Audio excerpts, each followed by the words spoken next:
Em nome do Pai, do Filho e do Espírito Santo. Amém. Reverendíssimos padres, reverendas irmãs, caros fiéis, estamos então a celebrar esta liturgia tão marcante para nós católicos, essa liturgia fúnebre da morte do Senhor. Nos últimos dias, principalmente nas últimas 2 semanas, temos acompanhado muitas profecias da Sagrada Escritura que dizem respeito ao que agora estamos celebrando. A subida de Nosso Senhor ao Calvário, o seu estender dos braços na cruz e a sua morte redentora. Muitas foram as profecias, mas para que nós possamos, ao menos alguns instantes do nosso dia, para que possamos parar e refletir algumas coisas pontuais.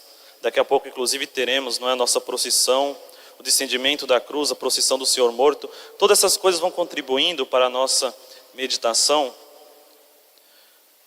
Convidaria então os fiéis a se deter no diálogo de Nosso Senhor com o Pai na cruz, o qual muitos vão dizer: mas para haver diálogo é necessário 2 pessoas conversarem, e na cruz Nosso Senhor dirige as palavras ao Pai.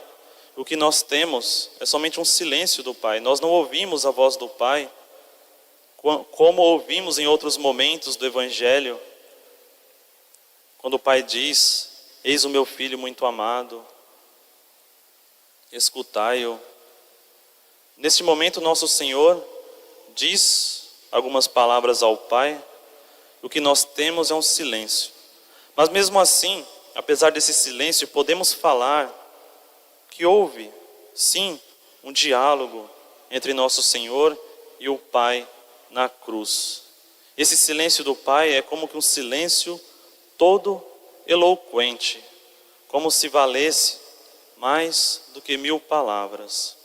E é tradicional, na Sexta-feira Santa, nós termos nos sermões a marca das 7 palavras de Nosso Senhor na cruz. Isso é muito tradicional e temos sermões e sermões muito conhecidos sobre as 7 palavras. Porém, vamos nos deter apenas naquelas poucas palavras que Ele dirige ao Pai. Já que no alto da cruz, Nosso Senhor dirige uma palavra a Nossa Senhora e São João, quando diz, não é? Mulher, eis aí o teu filho, filho, eis aí a tua mãe. Dirige também palavras a todos que estão ali presentes, como: tenho sede. Mas vamos nos deter às palavras que Nosso Senhor diz ao Pai. Como, por exemplo, aquilo que Nosso Senhor diz então no alto da cruz: meu Pai, perdoai-lhes, porque não sabem o que fazem. Então temos o silêncio do Pai. Mas, pensando que esse silêncio foi todo eloquente, vamos buscar então algumas coisas na Sagrada Escritura que nos revelem um pouco desse silêncio do Pai. E por que o Pai, estando em silêncio, mesmo assim Nosso Senhor age como se compreendesse muito bem o silêncio do Pai? Pois bem, ouvimos agora há pouco, em uma das leituras, um trecho do livro do Êxodo, sobre o Cordeiro Pascal. E todos os santos padres, a liturgia da igreja, toda a teologia católica, toda a teologia bíblica, obviamente sempre enxergou nessa leitura do livro do Êxodo, do Cordeiro Pascal, a Páscoa de Nosso Senhor, porque Ele é o Cordeiro. Então tem coisas que são muito óbvias para nós, como esse ritual de como comer o Cordeiro Pascal. Então veja que Deus dá ao povo um modo todo peculiar de escolher aquele que será vitimado, dá as características do cordeiro, não aceita outro, tem que ser um cordeiro com todas aquelas características, macho, de 1 ano, etc. E não pode ser comido também de qualquer modo. tem um modo todo peculiar de ser preparado, tem as pessoas a quem é destinado, a família. Se a família não der conta de comer, que chame os vizinhos, não pode sobrar nada. Se sobrar, será queimado tudo no fogo, tudo será consumido. O sangue deve ser passado nas portas. Deve-se comer com os rins cingidos, com sandálias nos pés, com cajado na mão. Então veja, que é todo minucioso a descrição do modo de se alimentar desse cordeiro. Então, todas essas descrições deixam muito clara para nós que no livro do Êxodo já temos aqui a figura de nosso Senhor, que será o cordeiro imolado. E por isso que na leitura da paixão de hoje, do Evangelho de São João, nosso Senhor é colocado como aquele que morre no mesmo instante em que os cordeiros estão sendo sacrificados no templo para a Páscoa dos judeus. São João se preocupa para deixar bem claro, ainda mais claro para nós, que o cordeiro é nosso Senhor Jesus Cristo. Ele é o verdadeiro cordeiro. Mas, já que falamos de cordeiro e do silêncio do Pai, então convido os fiéis a pensarem sobre outro trecho da Sagrada Escritura, já muito conhecido por nós, mas que agora, em relação a esse diálogo com o nosso Senhor na cruz, talvez fique mais claro e nos ajude a rezar melhor nesse dia fúnebre para nós, que é o diálogo de Abraão e Isaac. Nós conhecemos muito bem esse diálogo de Abraão e Isaac, lá no livro do Gênesis. Conhecemos a história do patriarca, cuja esposa não podia ter filhos, e mesmo assim Deus promete a Abraão um filho, já que para um pai não ter filho naquele contexto, era como que um sinal, de certo modo, de uma maldição. É como se Deus não se importasse com aquele homem, ou um sinal de que aquele homem era tão pecador que Deus não olhava para ele a ponto de dar a maior das bênçãos, que era um filho. E Abraão não tinha esse filho. E já se encontrava idoso, portanto, como alguém que achava que ia morrer sem essa bênção. Mas Deus promete a ele um filho, sua esposa então dá à luz Isaac, e Abraão se alegra, porque agora está marcado para sempre, para ele e para todos, que ele recebeu a bênção de Deus. Agora ele terá uma posteridade, ele terá uma geração. Em meio a essa alegria, Deus, nós conhecemos, pede a Abraão que sacrifique Isaac, o único filho desse pai que tanto esperou para poder ali estar, não é, com aquela criança, ver aquela criança crescer, dar os ensinamentos, a educação, vê-lo crescer forte, saudável, mas bem. O jovem Isaac está ali e Deus diz a Abraão que quer o filho de Abraão. E também nesse episódio Deus descreve, não é? Aliás, o livro do Êxodo, o livro do Gênesis nos descreve como que Abraão prepara para oferecer o seu filho a Deus. Essa história por nós é muito conhecida, mas relembremos algumas coisas.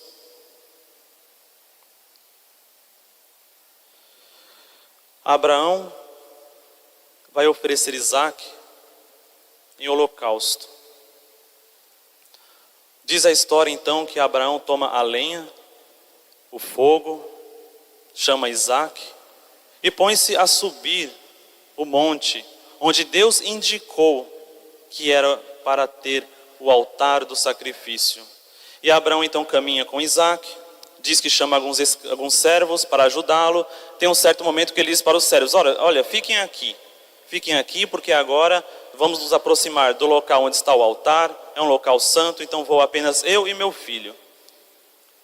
Então ele toma aquela lenha, coloca nas costas de Isaac, e eles começam a subir. E diz que quando chega no local, começa então um diálogo entre Isaac e Abraão. E eis aqui um dos diálogos mais belos da Sagrada Escritura, que seria um objeto para nós meditarmos muitas vezes durante o ano, mas, de modo especial, podemos meditar muito bem hoje. Quando Isaac se depara, então, diante do altar, está ali o seu pai, ele começa a falar com Abraão e diz: meu pai. É desse modo que Isaac se dirige a Abraão: meu pai. E Abraão responde, diz a Sagrada Escritura: sim, meu filho. Então Isaac diz: pai, nós temos aqui a lenha, o fogo, o altar, mas pai, onde está o cordeiro?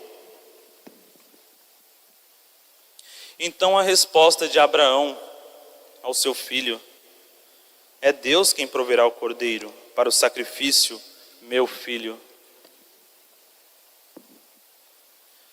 E então continua a narração após esse belíssimo diálogo, após essa resposta de Abraão para o seu filho. Abraão não diz para ele: você é a vítima, como ele ouviu de Deus, mas ele simplesmente se põe a dar essas poucas palavras: é Deus, Deus proverá o cordeiro.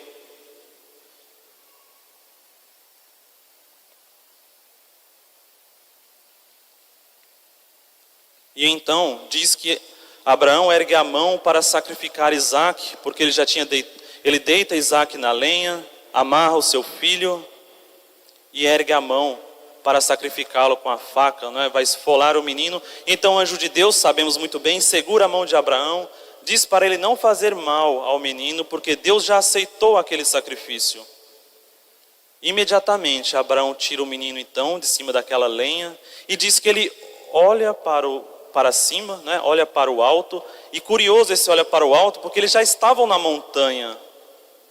Mas continua a narração: Abraão olha para o alto e vê um cordeiro com a cabeça e os chifres presos nos espinhos. E aí então ele toma aquele cordeiro e oferece no lugar de Isaac. Não sabemos quem que colocou aquele cordeiro ali, mas pensando na resposta de Abraão: Deus proverá o cordeiro, Deus proverá a vítima. Ao olhar e encontrar aquele ser ali, aquele animal, sabemos que é como se a Sagrada Escritura quisesse dizer: pronto, aquele cordeiro foi Deus quem providenciou, porque Abraão não levou cordeiro nenhum para o alto da montanha, eles estavam lá só. Então Deus colocou ali aquele cordeiro. Então Abraão tomou esse cordeiro, entre aspas, esse cordeiro de Deus, e sacrificou no lugar de Isaac. O resultado disso, caríssimos, foi uma promessa de Deus a Abraão. Deus prometeu então a ele uma grande posteridade, que seria tão numerosa então, disse Deus, tão numerosa quanto as estrelas do céu ou as areias da praia do mar. Toda essa promessa dessa grande posteridade então vem desse diálogo de Abraão e de Isaac. Eis o fogo e a lenha, mas onde está o cordeiro para o sacrifício? Deus proverá. E por isso, caríssimos, nosso Senhor, ao abrir os braços na cruz e lançar algumas poucas palavras ao Pai, Ele não escuta a voz do Pai. Nós não temos na Sagrada Escritura a resposta de Deus, mas somente as palavras de nosso Senhor e como que um silêncio. Enquanto que para as outras palavras que nosso Senhor, por exemplo, dirige àqueles que estão ali passando, nós temos algumas reações, como quando Ele diz que tem sede, vai algum soldado ali pegar uma esponja, embeber no vinagre e dar a ele beber, enfim. Mas as palavras que Ele dirige ao Pai, Ele não encontra respostas. Nosso Senhor simplesmente se detém em dizer: meu Pai, perdoai-lhes porque não sabem o que fazem. E no alto da sua dor, dizendo isso, encontram o silêncio. Ó contraste admirável, diz São Leão Magno. Que contradição é essa que encontramos nessa cena? Entre a barbaridade dos homens que colocam o nosso Senhor na cruz e zombam dele, e a misericórdia de nosso Senhor no alto da cruz. Muitas contradições encontramos além da voz de nosso Senhor e do silêncio do Pai. Todos que estavam ali respirando ódio contra nosso Senhor, e Jesus continua sendo todo amor ao ponto de dizer isso: perdoai-lhes porque não sabem o que fazem. O povo que ali estava não põe limites ao seu ódio, ao seu furor. Mas Jesus não põe limite à sua caridade, diz São Leão Magno. E por que nós sabemos então, por que nosso Senhor não põe limite à sua caridade, se até o Pai se silencia? Caríssimos, porque cumpre-se no nosso Senhor todas as profecias do Antigo Testamento. E nesse diálogo com o Pai, como eu disse no início, ainda que silencioso, mas muito eloquente, nesse diálogo, nosso Senhor vê e mostra para nós o cumprimento perfeito do diálogo entre Abraão e Isaque. Só que agora nosso Senhor não precisa mais dizer para Deus Pai: onde está o cordeiro? Temos aqui o lenho, o altar do Calvário, mas o fogo também do ódio daquelas pessoas. Mas nosso Senhor não poderia perguntar onde está o cordeiro, porque ele já havia ouvido de São João Batista: eis o Cordeiro de Deus, eis aquele que tira o pecado do mundo. Nosso Senhor simplesmente teve que se calar também diante dessa realidade, aceitar para si o que ele muito sabia: ele é o verdadeiro Cordeiro. E sendo ele o verdadeiro Cordeiro, se põe simplesmente a pedir ao Pai que perdoe aqueles que fazem aquilo, porque os mesmos que fazem aquilo, caríssimos, os mesmos que nosso Senhor roga e pede ao Pai por eles, são frutos da promessa de Abraão.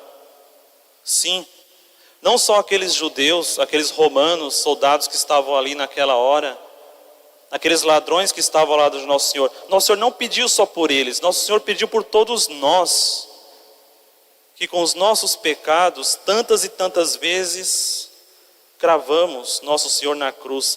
Tantas e tantas vezes exigimos com os nossos pecados o sacrifício do Cordeiro de Deus. E foi por nós, portanto, que nosso Senhor não ousou perguntar ao Pai, como Isaque perguntou a Abraão: onde está o Cordeiro? Nosso Senhor, então, nesse diálogo com Deus Pai, simplesmente disse: Pai, perdoai-lhes, porque não sabem o que fazem. Essas foram as palavras do Pai. E quando se dirigiu para todos que estavam ali, para todos nós, a palavra foi simplesmente, aliás, são duas palavras, diz, não é? A primeira: tenho sede, em que todos os santos padres relacionam essas palavras com a sede das almas, com a sede das nossas almas. E a segunda, que nosso Senhor dirige para todos que estão ali e para nós: tudo está consumado, tudo está feito. O Cordeiro de Deus acaba de ser sacrificado pelos nossos pecados. E eis que agora temos, pela graça de nosso Senhor, a oportunidade de participarmos da promessa, participarmos da herança, que é muito maior do que aquela herança dada a Abraão. A herança daquela posteridade numerosa, mais numerosa do que as estrelas do céu e as areias do mar. Peçamos a nosso Senhor a graça de fazermos então, no silêncio desses 2 dias, uma boa meditação sobre a nossa vida em relação ao Cordeiro de Deus. Em nome do Pai, do Filho e do Espírito Santo.